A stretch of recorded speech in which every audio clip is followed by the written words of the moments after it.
स्वागत है आपका एबीपी गंगा में। आप देख रहे हैं पहाड़ प्रभात और मैं हूं आपके साथ आयुषी नेगी। तो पूरे देश में चंद्र ग्रहण का सूत काल शुरू हो चुका है। देश भर में विधि विधान से पूजा अर्चना के बाद मंदिरों के कपाट भी बंद हो गए हैं और अब चंद्र ग्रहण के बाद कपाट खोले जाएंगे। उत्तराखंड में भी कपाट बंद हो गए हैं। दो तस्वीरें आपको दिखाएंगे जहां हरिद्वार में मंदिरों के कपाट बंद हुए हैं, तो वहीं जोशीमठ में बद्रीनाथ मंदिर के कपाट भी बंद हो गए हैं। सूतक काल शुरू हो गया है, जिसके बाद मंदिरों के कपाट बंद हो गए हैं और इसका असर उत्तराखंड में भी देखा जा रहा है। तस्वीरें आपको दिखाएंगे कैसा चंद्र ग्रहण का असर है कि दो तस्वीरें आपके सामने हैं। हरिद्वार में मंदिरों के कपाट बंद हो गए हैं, तो वहीं बद्रीनाथ मंदिर के कपाट भी बंद हो गए हैं।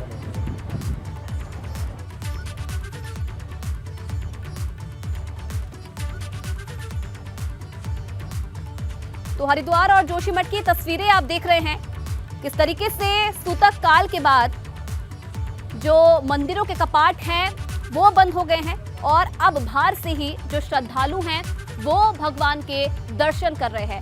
शाम 4 बजे के बाद से चंद्र ग्रहण की शुरुआत हो जाएगी और जो पहले सूतक काल है उसकी शुरुआत 8:10 से शुरू हो चुकी है और इसका असर ये है कि जो तमाम मंदिर हैं उनके कपाट बंद हो गए हैं। आस्था की डुबकी आज श्रद्धालु की तरफ से लगाई जा रही है। हरिद्वार में बड़ी संख्या में जो श्रद्धालु है। चंद्र ग्रहण का सूतक काल शुरू होने के बाद जो मंदिरों के कपाट हैं वो बंद कर दिए गए हैं। इस वक्त मैं हरिद्वार में हर की पौड़ी पर हूँ और आप देखिए कि जो यहाँ श्री श्रृंगेरी शंकराचार्य मठ मंदिर है वहाँ पर देखिए जो हनुमान जी का मंदिर है वहाँ पर उसके मंदिर के जो कपाट हैं वो बंद कर दिए गए हैं और भगवान हनुमान जी की जो मूर्ति है उसके ऊपर वहाँ जो कपड़ा है वो कपड़े से मूर्ति को ढक दिया गया है।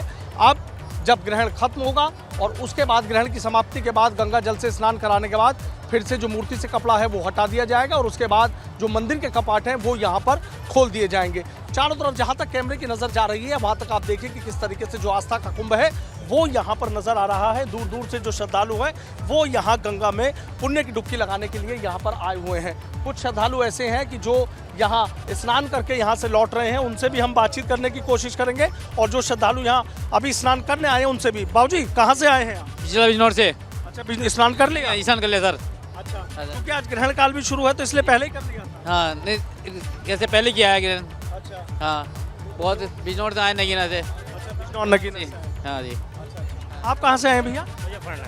मुजफ्फरनगर से। स्नान कर लिया? हाँ जी, अच्छा, सूतक काल लग गया उससे पहले ही स्नान कर लिया? उससे पहले कर लिया था। और देखिए अगर कार्तिक पूर्णिमा की बात की जाए तो कार्तिक पूर्णिमा का भी जो महात्मा है वो कई गुना होता है और देखिए किस तरीके से यहाँ पर जो जयकारे हैं वो यहाँ पर गूंजते हुए आपको नजर आ रहे हैं। नीलकंठ महादेव की जय हो, माँ गंगा की जय हो, इस तरह के जो नारे हैं वो यहाँ पर जो जयकारे हैं वो लगाते हुए जो श्रद्धालु हैं वो यहाँ पर नजर आ रहे हैं। और आज शाम तक इसी तरीके से जो गंगा जो हरिद्वार में है इसी तरीके से गंगा में जो श्रद्धालु हैं डुबकी लगाते रहेंगे और शाम तक हरिद्वार में इसी तरीके से जो आस्था का सैलाब है वो उमड़ा रहेगा।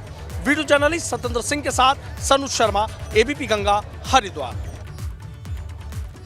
तो तस्वीरों में आपने देखा कि कैसे जो लोग हैं बड़ी संख्या में आज धर्मनगरी हरिद्वार में पहुंचे हैं। आस्था की डुबकी उन्होंने लगाई। अब सूतक काल की शुरुआत हो चुकी है। चंद्र ग्रहण का असर आज देखने को मिल रहा है पूरे देश के साथ साथ हरिद्वार में भी। और देखिए कपाट बंद हो गए हैं। ये बद्रीनाथ धाम की तस्वीरें आप देख रहे हैं। सूतक काल की शुरुआत के साथ ही जो मंदिरों के कपाट हैं वो बंद हो गए हैं और अब जो लोग हैं वो बाहर से ही भगवान के दर्शन कर रहे हैं। चंद्र ग्रहण इस बार काफी खास रहने वाला है क्योंकि 2022 में ये दूसरी बार भारत में चंद्र ग्रहण दिखेगा। साल का आखिरी चंद्र ग्रहण है। 16 मई 2022 को भारत में चंद्र ग्रहण इससे पहले दिखा था। तो आज का दिन काफी खास है और देखिए ये जो चीजें हैं जो मुख्य बिंदु हैं आज के दिन के वो भी हम आपको बता रहे हैं कि आज के दिन क्या ना करें और भगवान की प्रतिमा को ना छुए, आंगन में तुलसी का हाथ ना लगाएं और ये सारी चीजें हैं जो चंद्र ग्रहण के दिन ना करने की सलाह दी जा रही है विशेषज्ञों की तरफ से। और इसका असर कैसे देखने को मिल रहा है वो तस्वीरों में आप देख सकते हैं। बद्रीनाथ से लेकर हरिद्वार और तमाम देश के जो मंदिर हैं उनके कपाट बंद हो गए हैं। माना जाता है कि चंद्र ग्रहण के दौरान जो मंदिरों के कपाट हैं वो भगवान के दर्शन नहीं करने चाहिए और ये मान्यता है और इसीलिए जो मंदिर हैं उनके कपाट बंद कर दिए गए हैं। जो मूर्तियां हैं उन्हें ढक दी गई हैं।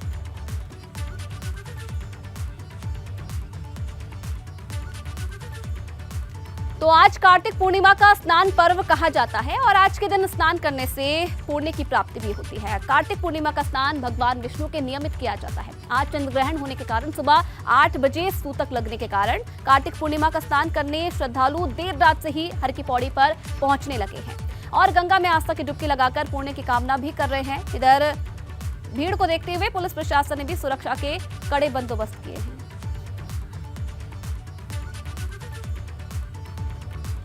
तो आप तस्वीरों में देखिए हरिद्वार में आज के दिन कैसी भीड़ है। आज का दिन आस्था की डुबकी लगाने का दिन भी माना जाता है और धर्म नगरी हरिद्वार में बड़ी संख्या में जो श्रद्धालु हैं पहुंचे हैं और आस्था की डुबकी लगा रहे हैं।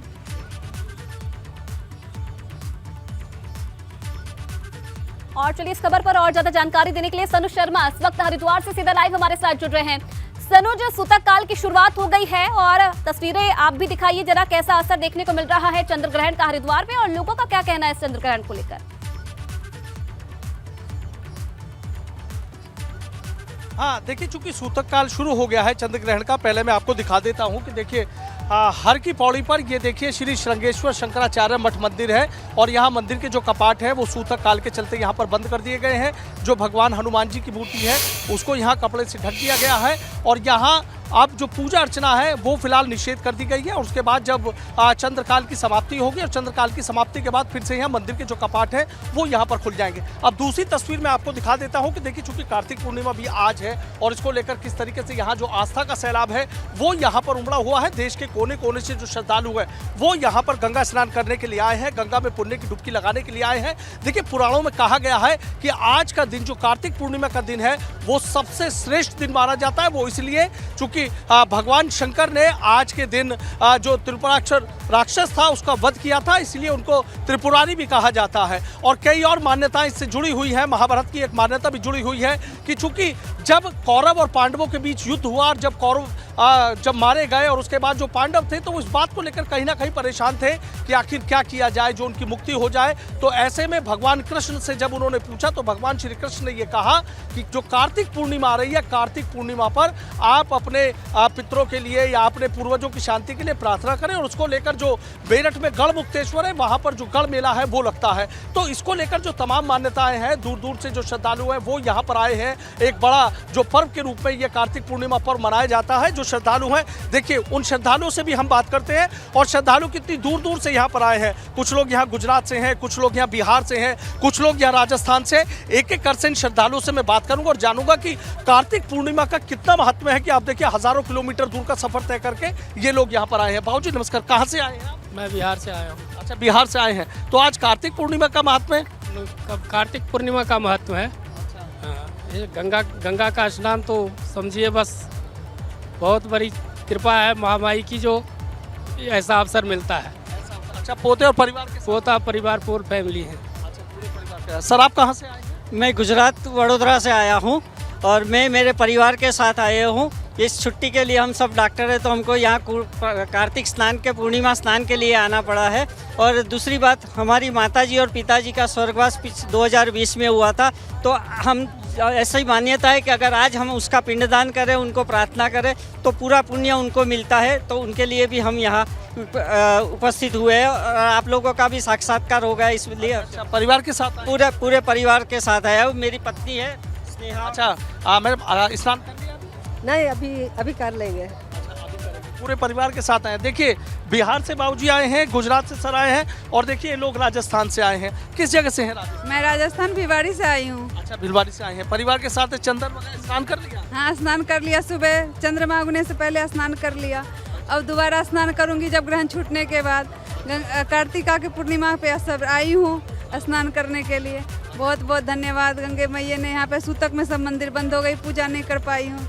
अब शाम को जब पट खुलेंगे जब पूजा करूंगी। अच्छा, सूतक काल लगने से पहले आपने स्नान कर लिया था और जब चंद्र ग्रहण का समाप्ति काल होगा उसके बाद फिर स्नान करूंगी, फिर पूजा करके फिर घर को जाऊंगी। अच्छा, तब?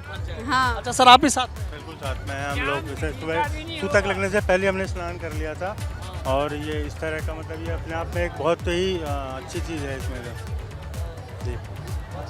देखिए जो तमाम श्रद्धालु हैं, कुछ और भी श्रद्धालु हैं, उनसे भी हम बात कर लेते हैं। वो भी यहाँ पर पुण्य की जो डुबकी है वो लगाने के लिए आए हैं। इधर आजे, कहाँ से आए हैं? मैम दिल्ली से आए हैं और हम इसलिए आए हैं क्योंकि आज हमारी एनिवर्सरी भी है। आज हमारी 3rd एनिवर्सरी है और दिन बहुत अच्छा था तो इसलिए हमने सोचा कि चलो आज हरिद्वार चलते हैं। अच्छा, एनिवर्सरी? हाँ बिल्कुल। अच्छा, बहुत बहुत शुक्रिया। Thank you. अच्छा सर, स्नान हो गया? यस, हमने सुबह मॉर्निंग में अर्ली मॉर्निंग कर लिया था स्नान, बट लास्ट टाइम से आज देखा जाए तो काफ़ी ज़्यादा रश है। हाँ, लास्ट टाइम पैंडेमिक टाइम से आज बहुत ज़्यादा रश है, बट इसके लिए भी कुछ इंतजाम करने चाहिए थे गवर्नमेंट को। अच्छा, इंतजाम करिए। माता जी, आपसे पूरे परिवार के साथ आए हैं? हाँ जी, सिस्टर के साथ आए हैं, हस्बैंड के साथ। आज का तो दिन का महात्म्य बहुत बड़ा है। बहुत बड़ा, बिल्कुल इसको हम मानते हैं, अपने बड़ों से सुनते आए थे, इसीलिए स्नान करने आए थे हम भी। कर दिया? हाँ जी, चलिए, बिल्कुल सरोज, कार्तिक पूर्णिमा का अवसर है और इसलिए स्नान करने भी लोग आए। थोड़ा सा निराश भी जरूर नजर आए प्रशासन की व्यवस्था को लेकर, और अब इंतजार है शाम का जब भगवान के दर्शन कर पाएंगे श्रद्धालु। बहुत धन्यवाद आपका तमाम जानकारी के लिए। और अब बात करेंगे देवभूमि में दंगल की, जिसमें सीएम धामी उतर गए हैं और हिमाचल के दौरे पर रहने वाले हैं आज सीएम पुष्कर सिंह धामी। कुछ ही देर बाद हिमाचल के लिए रवाना होंगे और भाजपा प्रत्याशियों के पक्ष में जनसंपर्क अभियान भी सीएम की तरफ से किया जाएगा। इधर प्रवासी उत्तराखंडियों से भी मुलाकात का सीएम का कार्यक्रम है। प्रबुद्ध जन के आयोजित कार्यक्रम में भी शामिल होंगे मुख्यमंत्री पुष्कर सिंह धामी। तो एक बार फिर से हिमाचल के दौरे पर रहने वाले हैं सीएम पुष्कर सिंह धामी और कुछ ही देर बाद हिमाचल के लिए रवाना होंगे। भाजपा प्रत्याशियों के पक्ष में आज जनसंपर्क अभियान करेंगे और यहां प्रवासी उत्तराखंडियों से भी मुलाकात का सीएम का कार्यक्रम है और प्रबुद्ध जन के आयोजित कार्यक्रम में भी शामिल होंगे।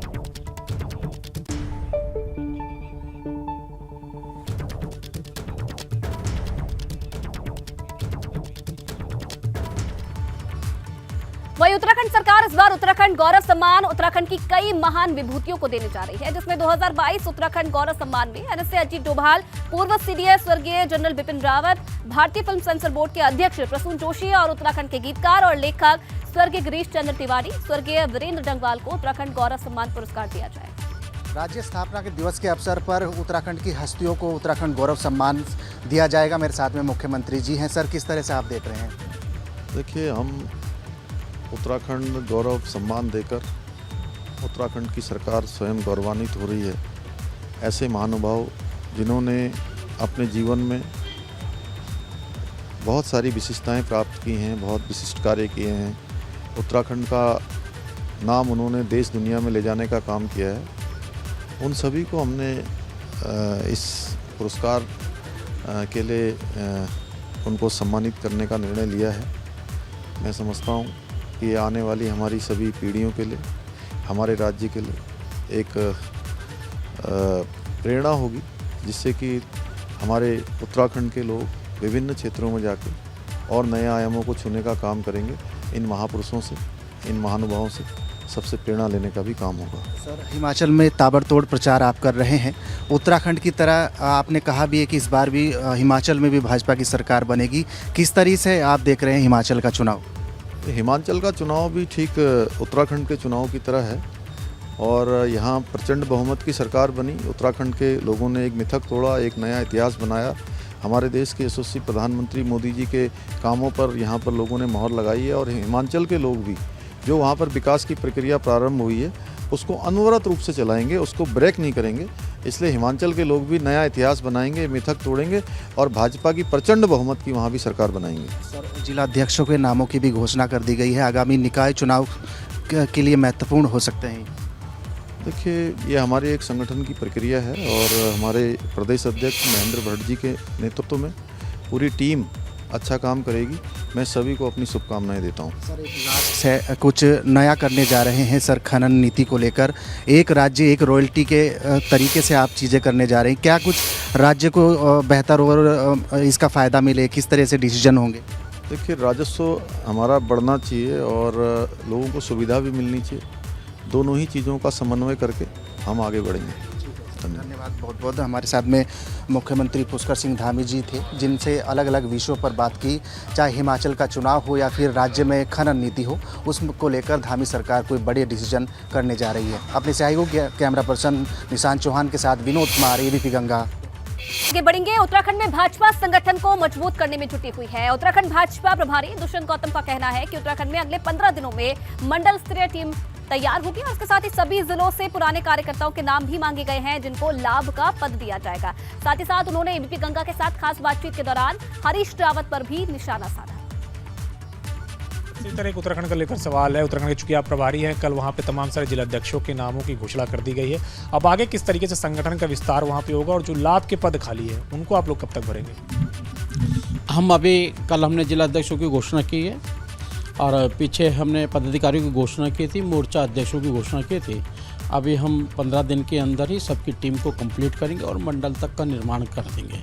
फिर उसके बाद में जो आपने दायित्वधारी की बात कही है, उस पर भी हमारा काम चल रहा है। दायित्वधारियों के लिए हमने मांगा है, सबसे नाम मांगा है जो पुराने कार्यकर्ता हैं, जितने कार्यकर्ता हैं जिन्होंने समर्पित भाव से पार्टी को बढ़ाने का काम किया है और सेवा भाव किया है, उन सबको उसके अंदर भागीदारी मिलेगी। एक आखिरी सवाल है। उत्तराखंड के पूर्व मुख्यमंत्री हरीश रावत कह रहे हैं कि उत्तराखंड की कानून व्यवस्था पूरी तरीके से लचर हो गई है। दिन दहाड़े यहाँ पे तमाम तरीके से जो अपराधी हैं वो अपने अपराध को अंजाम दे रहे हैं। देखिएगा, अपराध को अंजाम देना इतना आसान नहीं है उत्तराखंड के अंदर। आपने देखा होगा अभी एक बेटी के साथ में कांड हुआ, हमारी सरकार ने तत्काल प्रभाव से अब वहाँ कुछ SIT नियुक्त की गई और जो गुनाहगार हैं उनको कटघरे में लाके खड़ा किया, जेल में आज वो पड़े हुए हैं। और अनेकों ने घटना पे हमारे मुख्यमंत्री जी लगातार ध्यान दे रहे हैं। अभी कुछ पुलिस वालों की, अफसरों की भी बैठक हुई है, कुछ तबादले भी हैं। वो इसी चीज़ को देखते हुए हैं कि हम किसी भी प्रकार का अपराध वहाँ पे बर्दाश्त नहीं करेंगे। और हरीश रावत जी की जहाँ तक बात है, विपक्ष के नेता हैं, उनका कहना भी अपनी राजनीति तो करनी है उनको, वो तो इस सरकार को कह ही नहीं सकते। आप बताइए अपने इतिहास के अंदर कभी उसने इस सरकार का एक भी कदम अच्छा बताया है? जबकि जनता ने हमें समर्थन दे दिया, जनता ने हमें बहुमत से जिता दिया, उस जनता का भी अपमान करते हैं वो लोग। इसलिए हमारी सरकार, जो आदरणीय प्रधानमंत्री नरेंद्र मोदी जी ने कहा था कि आने वाला दशक उत्तराखंड का होगा, उसको लक्ष्य बना के काम कर रहे हैं। कमिश्नर सुनील कुमार के साथ अविनाश तिवारी, ABP गंगा, दिल्ली। और इधर भाजपा ने अपने 19 जिला अध्यक्षों की लिस्ट जारी कर दी है, जिसमें अपनी पुरानी कार्यकर्ता सुषमा रावत पर भी भरोसा जताया है। सुषमा रावत को पौड़े जिला अध्यक्ष की जिम्मेदारी सौंपी गई है और नई जिम्मेदारी मिलने पर सुषमा रावत ने पार्टी हाईकमान का आभार व्यक्त किया है। उन्होंने कहा कि आगामी नगर पालिका और पंचायत चुनाव के साथ साथ लोकसभा चुनाव के लिए संगठन को मजबूत करने का काम करेंगी।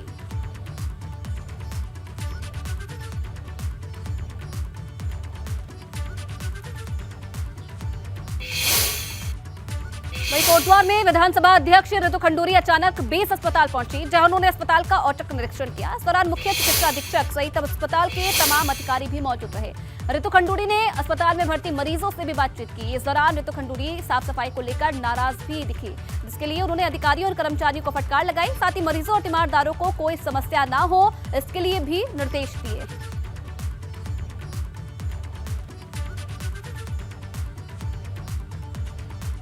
बेस हॉस्पिटल आई थी देखने के लिए कि किस तरह से यहाँ चीज़ें चल रही हैं, और मेरी CMS साहब के साथ बात हुई है और कुछ 2-4 चीज़ें मैंने उन्हें सजेशंस दिए हैं कि उसको किस तरह से हम और जो स्वास्थ्य स्थिति है कोटद्वार बेस हॉस्पिटल की, उसको हम कैसे और सुदृढ़ कर सकते हैं। और मुझे विश्वास है कि CMS साहब जल्द ही इस पर एक्शन लेकर तुरंत कार्रवाई करके स्थिति को और सुधारेंगे।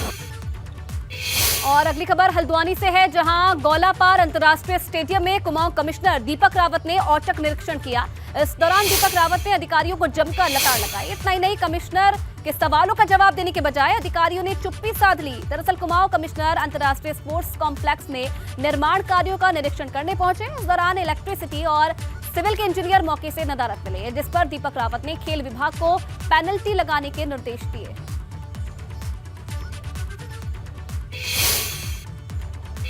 और इसी के साथ पहाड़ प्रभात में फिलहाल इतना ही। तमाम खबरों के लिए आप बने रहिए ABP गंगा के साथ।